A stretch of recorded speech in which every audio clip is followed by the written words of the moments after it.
ओम साई राम मित्रों, आज मैं आपके लिए सभी ग्रहों से रिलेटेड जानकारी लेके आया हूँ। पहले मैं आज आपको सूर्य के बारे में जानकारी लेके आया हूँ। मैंने आपको 12 घर के बारे में बताया था कि हम किस किस घर से हाउसी से क्या क्या देखते हैं। आप उनको लर्न कीजिए, तभी आप ज्योतिष में सीख पाएंगे। आज आपको सूर्य से रिलेटेड जानकारी दूंगा कि सूर्य से हम क्या क्या देखते हैं ज्योतिष में। सबसे पहले सूर्य जो है, आपको पता है, ईस्ट डायरेक्शन से निकलते हैं, तो सूर्य ईस्ट डायरेक्शन को सिग्निफाई करते हैं, क्योंकि सुबह सूर्य हमें ईस्ट डायरेक्शन से आते हैं, इसलिए हमने ईस्ट डायरेक्शन सूर्य की मानी है। सूर्य लियो साइन के, लियो मतलब सिंह राशि के लॉर्ड हैं, उनकी राशि का स्वामी है लियो या सिंह राशि को रिप्रेजेंट करते हैं। अब हमारी ज्योतिष में सूर्य को हम पिता का रूप में मानते हैं। अगर हमने कुंडली में पिता की कंडीशन देखनी है, पिता के बारे में जानकारी हासिल करनी है, तो हमें 9th हाउस, ये वाला हाउस, और फादर के लिए सन को देखना बहुत ज़रूरी है, तभी हम पिता के बारे में आइडेंटिफाई कर पाएंगे पिता कैसे हैं। इसके साथ साथ स्टमक को भी ये शो करता है सूर्य, क्योंकि सिंह राशि अगर हम यहाँ से गिने एरीज, टॉरस, जेमिनी, तो ये सिंह राशि हमारी 5th हाउस में आती है, जो हमारे पेट को रिप्रेजेंट करती है, स्टमक को, स्टमक रिलेटेड इश्यूज़ को। 2nd हाउस आइस का है। मैंने आपको बताया था जब मैं 2nd हाउस के बारे में पढ़ाया था कि दूसरे घर से हम आई साइड को देखते हैं, तो सूर्य ही हमारी आँखों की रोशनी, क्योंकि सूर्य सारी दुनिया को रोशनी दे रहा है, तो सूर्य जो है हमारी आँखों के लिए भी बहुत इंपॉर्टेंट है। अगर आइज़ में कोई दिक्कत आती है तो सूर्य हमारा जरूर कुंडली में ख़राब होगा।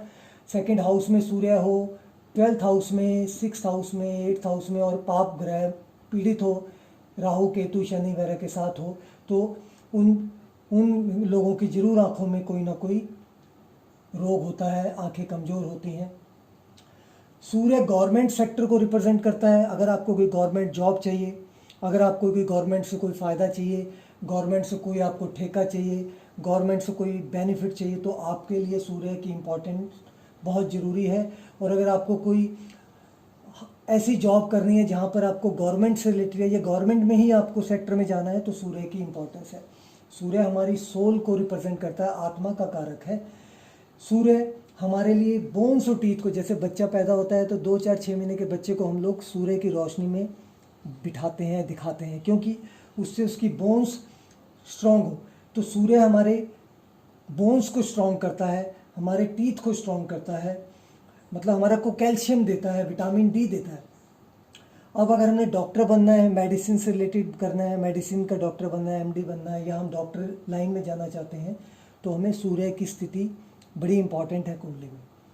सूर्य बहुत गर्म प्लैनेट है, फायरी प्लैनेट है, आग है, तो जब भी सूर्य अगर आपकी कुंडली में आपकी बॉडी पर इफ़ेक्ट करेगा, फर्स्ट हाउस पे इफ़ेक्ट करेगा, या कहीं भी ऐसा इफ़ेक्ट होगा, तो ज़रूर आपकी बॉडी में गर्मी पैदा होगी, पित्त बनेगी, बाइल जूस ज़्यादा बनेगा, बाइल ज़्यादा बनेगा। सूर्य मैंने आपको बताया था हार्ट का प्लैनेट है, हार्ट को शो करता है। अगर सूर्य 4th हाउस या 5th हाउस में यहाँ कहीं बैठा हो और पीड़ित हो, तो आपकी हार्ट को रोग हो सकता है, हार्ट की प्रॉब्लम हो सकती है। सूर्य एक मेल प्लैनेट है, सूर्य एक मेल प्लैनेट है। अगर हमें चाइल्ड बर्थ देखना है तो हम जरूर देखेंगे ये, अगर हम सूर्य की दशा अंतर्दशा आ रही है तो मेल प्लैनेट होने की संभावनाएं बढ़ जाती हैं। पॉलिटिकल पावर में, पॉलिटिक्स में जाने के लिए सूर्य की इम्पोर्टेंस बहुत इम्पॉर्टेंट है। राहु की भी है, लेकिन सूर्य की भी इम्पॉर्टेंस है। सूर्य गर्म पित्त रोग देता है, मैंने आपको बताया, तो हमारे अंदर गर्मी भी पैदा करता है, हमारे अंदर एग्रेशन भी पैदा करता है। एग्रेसिव होता है आदमी, उसका टेम्परामेंट थोड़ा सा हाई होता है, थोड़ा सा गुस्सा ज़्यादा होता है। अब गोल्ड को और कॉपर का ये एलिमेंट का प्लैनेट है, इनको रिप्रेजेंट करता है। वूल, ऊन को, वीट को रिप्रेजेंट करता है। रेड कलर को भी रिप्रेजेंट सन ही करता है। अब स्टोन के लिए अगर कभी बताते हैं पंडित कि ये स्टोन डालें, तो स्टोन जो है रूबी होता है, सन के लिए रूबी स्टोन डाला जाता है। सूर्य सारी दुनिया को चला रहा है, सारे पेड़ पौधों को जीवन दे रहा है, सारे प्राणियों को जीवन दे रहा है। सूर्य सब लाइफ गिविंग फोर्स है। अगर सूर्य नहीं होगा तो सारी दुनिया ख़त्म हो जाएगी। तो ये एक तरह का नेम एंड फेम भी यही देता है, सारी दुनिया को भी ये चलाता है। पेड़ पौधों का भी रक्षक है, पेड़ पौधे अगर सर्वाइव कर रहे हैं तो इसके कारण है। तो ये जंगल को रिप्रेजेंट करता है, फॉरेस्ट को, फॉरेस्ट डिपार्टमेंट को भी। और लायन है, सूर्य की जो सिंह राशि है, लियो मीन्स लायन।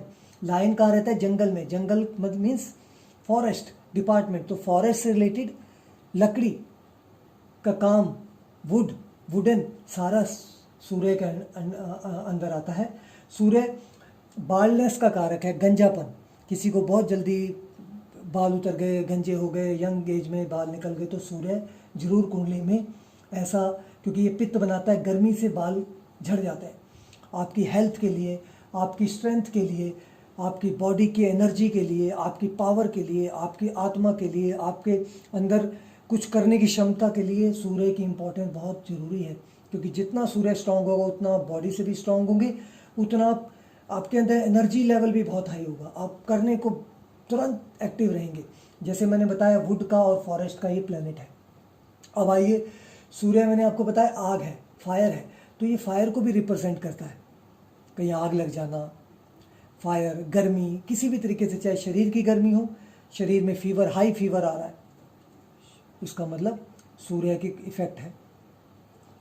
समर सीजन भी सूर्य रिप्रेजेंट करता है।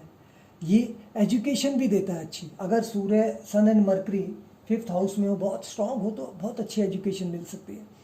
क्योंकि सूर्य जो है एजुकेशन, मरकरी के साथ बैठकर एजुकेशन को भी देता है। और सूर्य वैसे भी जो है आपको हाई प्रोफाइल जॉब्स देता है, IAS, IPS, और बड़े बड़े, आप जब बहुत बड़ी हाई पोजीशंस पे रहते हैं तो आपको सन की स्ट्रेंथ बहुत ज़रूरी है। क्योंकि सूर्य को हमारी ज्योतिष में किंग माना गया है, राजा। तो राजा स्ट्रांग होना बहुत ज़रूरी है। और राजा, सूर्य राजा है, तो इसका मतलब सूर्य अगर कुंडली में स्ट्रांग है तो आदमी एक राजा वाली लाइफ लीड करेगा। अगर सूर्य ज़्यादा ही कुंडली में स्ट्रांग हो तो नेचुरली सूर्य जो है ईगो भी देता है, थोड़ा आदमी ईगोइस्टिक होता है, ईगो उसमें ज़्यादा होती है, थोड़ा अहम मैं ज़्यादा होती है। ये सेपरेटिव प्लैनेट भी है, ये सेपरेशन का प्लैनेट भी है। सेपरेशन इन द सेंस, अगर ये 7th हाउस में बैठा है, सूर्य बैठ गया, राहु बैठ गया, मंगल बैठ गया, केतु बैठ गया, तो इस हाउस में सेपरेशन करा देता है। जैसे वाइफ का हाउस है 7th हाउस, तो यहाँ पर बैठ के ये थोड़ा सा वाइफ के साथ डिस्टर्बेंस, सेपरेशन कराता है। मैंने आपको बताया ईस्ट डायरेक्शन को भी रिप्रेजेंट करता है। और सूर्य जो है ये 10th हाउस है, 1 2 3 4 5 6 7 8 9 10, डायरेक्शनल स्ट्रेंथ। जब सूर्य यहाँ पर आता है लगभग 12 से 2 बजे दोपहर को, तो यहाँ पर ये बहुत स्ट्रेंथ में होता है। इस हमारी डायरेक्शनल स्ट्रेंथ है, जो मैं आपको बाद में बताऊंगा। यहाँ पर सूर्य बैठा हो कुंडली में तो बहुत ही पावरफुल माना जाता है, उसकी डायरेक्शनल स्ट्रेंथ बहुत होती है। तो आशा करता हूँ आपको ये जानकारी बहुत अच्छी लगी होगी। आप ज़रूर मेरे वीडियो को सब्सक्राइब करें। अगले वीडियो में मैं आपके लिए सूर्य की बीमारियों के बारे में डिस्कस करूँगा, क्या डिजीज़ देता है, किस तरह की बीमारियाँ देता है। ओम साई राम मित्रों।